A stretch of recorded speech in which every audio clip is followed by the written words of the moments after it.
Salve a tutti, vediamo ora un riassunto sui grafici delle funzioni seno, coseno, tangente e delle loro funzioni inverse, arco seno, arco coseno e arco tangente. Quindi noi abbiamo già visto tanti valori delle funzioni seno, coseno, tangente, si potrebbero mettere in tabella quelle, poi i valori simili negli altri quadranti, secondo, terzo, quarto quadrante, insomma si riesce mettendo tanti valori sopra a disegnare un grafico abbastanza buono.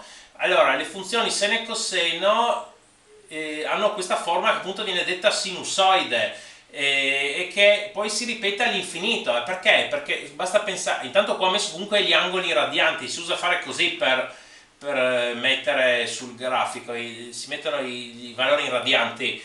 Quindi è ovvio che se noi stiamo tra 0 e 360 gradi, che poi corrispondono agli angoli tra 0 e 2π, e poi quando superiamo i 360 gradi torniamo sempre agli stessi angoli.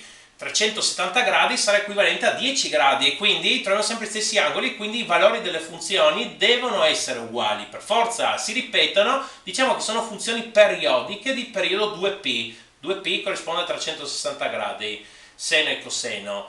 Per forza di cose anche tangente deve essere, la funzione tangente deve essere periodica di periodo 2π, però si va a vedere, uno può dedurre che in realtà si ripete ancora più di frequente, la funzione tangente si ripete addirittura ogni 180 gradi, ogni π radianti.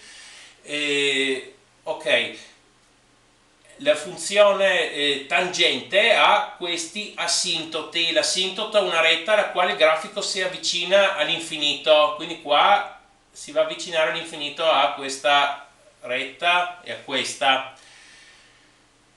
Vediamo anche questo, che i valori delle funzioni seno e coseno sono compresi tra 1 e meno 1, non superano, non stanno mai fuori, i valori di seno e coseno non stanno mai fuori dall'intervallo meno 1, 1. Va bene, e adesso si può pensare di dedurre le funzioni inverse. Allora, qui ho disegnato su carta trasparente le funzioni seno, coseno, tangente. Per trovare la funzione inversa, come già dicevo, si va a scambiare le lettere x per y, ma dal punto di vista grafico cosa significa scambiare x con y? Significa scambiare gli assi x e y, e la trasformazione si fa così. Questa è l'asse x, questa è y. Se noi li scambiamo facciamo una cosa di questo tipo: questo che era x diventa y, questo che era y diventa x. E quindi qual è il problema qui? Che a uno stesso valore di x doveva corrispondere più valore di y, e allora uno dice sì, non posso trovare la funzione inversa. La funzione inversa si può trovare con della funzione biettiva, ma se io vado a restringere la funzione seno solo tra meno π mezzi e π mezzi, cioè tra meno 90 gradi e più 90 gradi, quindi solo questo qua che ho disegnato in rosso, e cerco di trovare l'inversa, vedo che non ho problemi. Se il grafico è solo questo pezzo, quindi quello che ho disegnato qui, non c'è più quel problema che per un x ho due valori f di x. Quindi la funzione arcoseno non ha un grafico di lunghezza infinita, cioè è solo questo pezzo e basta. Arcoseno è solo questo, definito tra meno 1 e 1 a questi valori e basta. Una cosa simile col coseno, però qui il pezzo di grafico che andiamo a prendere è questo, perché se noi proviamo a invertire qua il coseno, vediamo che prendendo proprio questo pezzo che qui in rosso ci va bene che per uno stesso valore di x ho solo un f di x, quindi andiamo a restringerla tra 0 e π, tra 0 e 180 gradi, e appunto l'inversa ha questa forma qui. Questo è solo questo pezzo, non va all'infinito, perché questi seno e coseno grafici vanno all'infinito, questo no. Grafico a tangente, vediamo sempre per lo stesso ragionamento.